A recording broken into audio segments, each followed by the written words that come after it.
सध्या मी उभा आहे मुंबईच्या नॉन एसी ट्रेन मध्ये।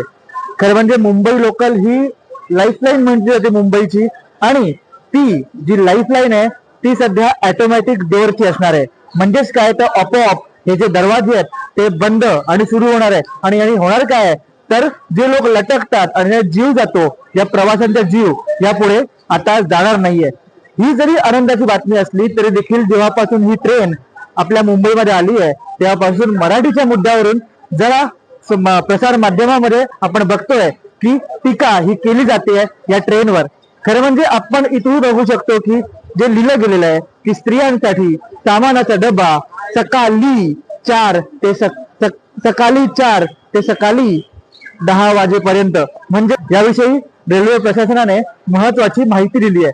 ती काय तर ही जी ट्रेन आहे ती ट्रायल साठी आली आहे, चाचण्या करण्यात येणार आहेत आणि त्यानंतर पुढे आपल्याला समजेल की नक्की कशा प्रकारे व्यवस्थितपणे ह्याच्यावर सगळं मराठी हे लिहिलं जाणार आहे।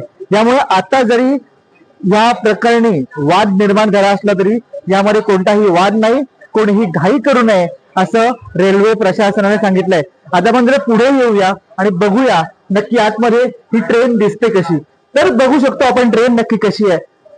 जी जागा आहे ती फार सुंदर आहे, जी जागा आहे ती प्रशस्त आहे। इतकंच नाही तर समोर आपण बघितलं तर ज्या खिडक्या आहेत त्या देखील मोठ्या आहेत।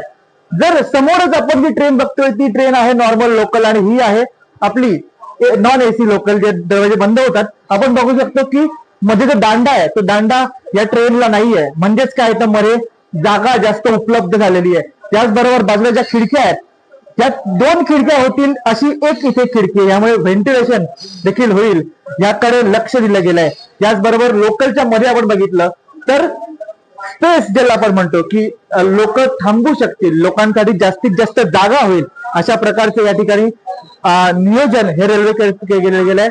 याचबरोबर माझ्या वर जर तुम्ही बघाल तर हे व्हेंटिलेशन पॅनल आहेत, ज्यामध्ये व्हेंटिलेशन हे सर्वसामान्य प्रवाशांना मिळावं यासाठी हे विशेष अशी सेवा ही रेल्वेतर्फे दिली गेली आहे। एकंदरीतच काय तर आता या सर्व रेल्वेची होणारी ती चाचणी जर ही जी ट्रॅक आहे, हा जो डबा आहे, ही जी लोकल आहे ती पास झाली तर सर्वसामान्यांसाठी ती येणार। ती कधीपर्यंत येणार माहित नाही, योग्य वेळ ती येईलच।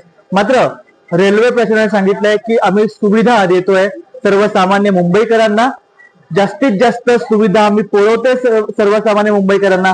अशा वेळी कोणत्याही प्रकारचा वाद आता घालणं हे चुकीचं ठरणार आहे। बघत रहा ETV भारत।